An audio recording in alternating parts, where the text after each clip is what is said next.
بسم اللہ الرحمن الرحیم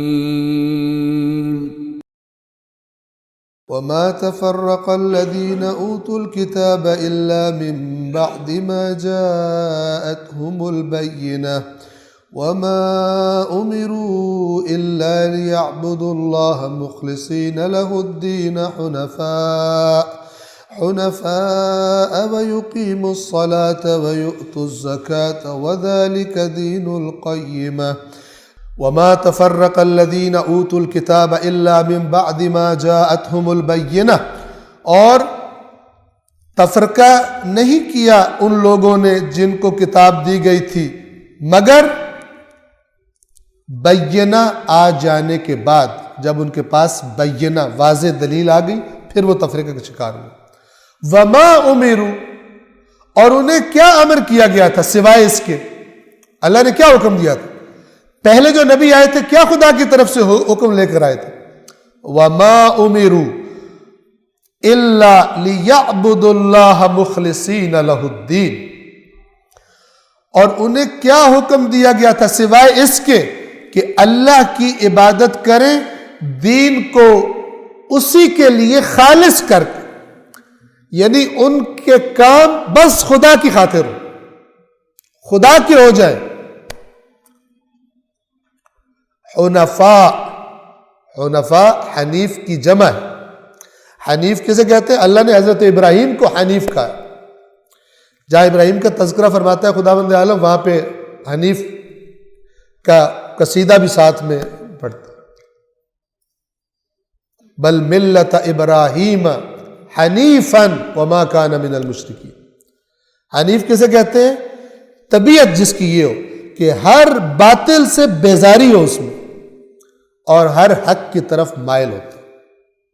یہ بندے کی طبیعت چاہتا ہے اللہ، حق کی طرف مائل، باطل سے بیزار، جتنے بھی مفادات ہو، جتنی بھی اٹریکشن، جتنا بھی میک اپ خوبصورت کر کے باطل کو لایا جائے، یہ بیزار ہو جاتا ہے، یہ حقیقت پر نگاہ رکھتا ہے، حق کی طرف مائل، باطل سے بیزار۔ حنفاء، ان سے یہی تو کہا گیا تھا کہ تم نے خالص دین کو خالص خدا کے لیے کر کے، کوئی غیر خدا کے لیے کچھ نہیں کرنا، تمہارے ہر کام خدا کی خوشنودی کے لیے ہو اور صرف تم نے اسی کی عبادت کرنی ہے۔ حنفاء بننا ہے، باطل سے بیزار، حق کی طرف مائل، اور دو بڑی بڑی علامتیں، وَيُقِيمُ الصَّلَاةَ وَيُؤْتُ الزَّكَاةَ، نماز پڑھنی نہیں ہے، نماز قائم کرنی ہے۔ یعنی تمہاری زندگیوں میں نماز ایسی ہو کہ دیکھنے والوں کو پتہ چلے کہ کوئی بہت بڑا کام، امپورٹنٹ ترین کام ہے ان کی زندگیوں میں۔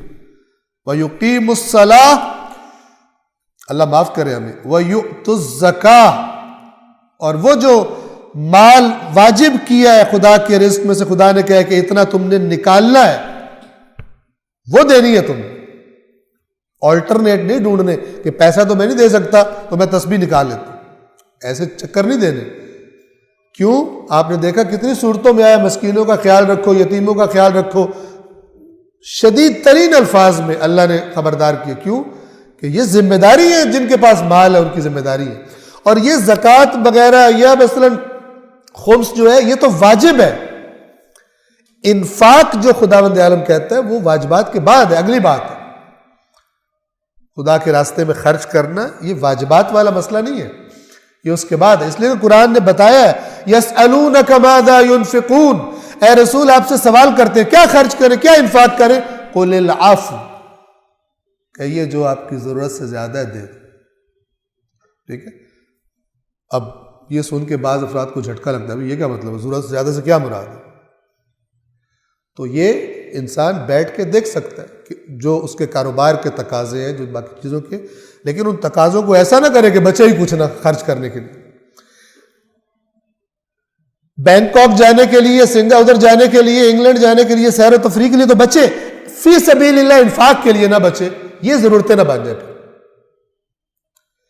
اس قسم کی ضرورتیں نہ بن جائیں. وہ بندہ خود جانتا ہے اور اللہ بندے سے بہتر بندے کو جانتا ہے. علیم بذات الصدور.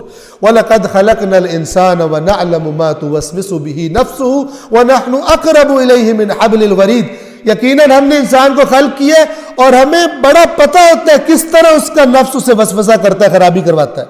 اور ہم تو حبل الورید سے بھی زیادہ قریب, شاہ رگ جان سے بھی بندے کے زیادہ قریب. وَيُقِيمُ الصَّلَاةَ وَيُؤْتُ الزَّكَاةَ. آپ دیکھیے بیہودہ لوگوں کو نماز کے ساتھ مذاق بناتے ہیں, نماز کا مذاق بناتے ہیں. یہ بدترین دشمن ہے اللہ کے رسول کے, مولا علی کے, امام حسن کے, امام حسین کے, اہل بیت کی ہر ہستی کے بدترین دشمن ہے جس کی تقریر سن کے آپ کو نماز ہلکی لگے. دشمن ہے وہ جس کی بات سن کے لگے نماز کے بغیر بھی گزارا چلے. خلاف قرآن ہے یہ. قرآن نے کہا ہوا ہے جہنمی کہیں گے ہم نماز نہیں پڑھتے تھے اس لیے جہنم میں آ گئے, اور اللہ نے کہا ان کو شفاعت کچھ کام نہیں آئے گی. اس کے بعد کسی کی جرت کیسے ہوتی ہے نماز کے بارے میں ایسی بات کریں؟ کیوں جرت کرتے ہیں؟ ان کے خیال میں سامنے بونگے بیٹھے ہوتے ہیں جو شارٹ کٹ جنت کا لینے کے چکر میں دین پر عمل کی خواہش نہیں ہوتی. ان کو پتہ ہوتا ہے, اس لیے تو یہ خرابی کرتے ہیں. اگر سامنے دین کی سمجھ رکھنے والے اللہ کی کتاب سے اٹیچ لوگ بیٹھے ہو, کسی کی جرت ہے بات کرے, اس کو گریبان سے پکڑ کے نیچے پھینکیں گے. لیکن افسوس ہے, میں عرض کیا کرتا ہوں کہ اپنے بچے کو ایک ٹیوشن پڑھانی ہو کسی سبجیکٹ کی, بندہ چھانٹ کے لے کر آتے ہیں جس کو اچھا آتا ہو پڑھانا, لیکن دین کے لیے کہتے ہیں سریلا ہونا چاہیے. فلانا سریلا بہت ہے, محفل جما دیتے. سبحان اللہ. فزکس بھی بچے کو سریلے سے پڑھائیں. پھر سب سے کم ترین یعنی سبجیکٹس جو بچوں کو پڑھائے جاتے ہیں اتنی بھی امپورٹنس نہیں ہے دین کے لیے کہ بندہ چھانٹ کے لا کے بٹھاؤ. کس سے دین لے رہے؟ اس سے بڑی بے وقوف قوم ہوگی کون جو دین کے ساتھ یہ مذاق بنائے. بعض لوگ ناراض ہوتے, ہو جائے ناراض. قیامت کے دن پچھتانے سے بہتر ہے یہاں پچھتائے. اپنی عقل سے سوچے نا, اگر میں اپنے بچے کو ایک سائنس کا سبجیکٹ پڑھوانا ہے, میں نے لینگویج پڑھانی ہے, تو میں کس کو پکڑوں گا؟ جس کو وہ آتا ہے. پھر اگر مجھے پتا چلے 10 بندے ہیں ان کو آتا ہے تو میں 10 میں سے سب سے بیسٹ کو جو میری پہنچ ہے جتنی میں پے کر سکوں اس کو لاؤں گا نا. دین کے بارے میں کیا خیال؟ زیادہ پیمنٹ کر کے گندا بندہ لائیں گے. سزا ہے خدا کی. کیسے پتہ چلے گندا ہے؟ ٹھیک ہے نا, اللہ کی کتاب سے پتہ چلے گا پڑھ کر کون گندا ہے کون اچھا. ورنہ نعرے مارے سے اللہ نے قرآن میں کہا ہوا ایسے ہی جنت میں سمجھتے ہو چلے جاؤ گے, نہیں جاؤ گے. ہر چیز قرآن کے سائے میں لائی جائے گی. یہ آئین وہ لکھا ہے اللہ نے کہ جس کی کوئی شک بدل نہیں سکتی. لا تبدیل لکلمات اللہ. کوئی تبدیلی تیرے رب کی باتوں میں نہیں ہو سکتی. یہ آئین ہے. اور محمد و آل محمد پاک ہے اس سے کہ وہ اللہ کی آیات سے ہٹا کے کسی اور طرف قوم کو لگا. پاک ہے. ان کے نام پہ جھوٹ بولا جاتا ہے, ان کے نام پہ بولا گیا جھوٹ کتابوں میں بھی آ گیا. اس لیے وہ فرما کے گئے تھے کہ اس کی طرف رجوع کرنا تاکہ گمراہ نہیں. توجہ فرما رہے وَمَا أُمِرُوا إِلَّا لِيَعْبُدُوا اللَّهَ مُخْلِصِينَ لَهُ الدِّينَ حُنَفَاءَ وَيُقِيمُوا الصَّلَاةَ وَيُؤْتُوا الزَّكَاةَ. حالانکہ انہیں تو صرف یہ حکم دیا گیا تھا کہ وہ یکسو ہو کر یعنی ایک ڈائریکشن خدا کی طرف ہو کر دین کو اسی کے لیے خالص کرتے ہوئے صرف اللہ کی عبادت کریں اور نماز قائم کریں اور زکوٰۃ ادا کریں. وَذَلِكَ دِينُ الْقَيِّمَةِ. اور یہ ہے وہ قائم دین, یہ سیدھا دین ہے. صدق اللہ العلی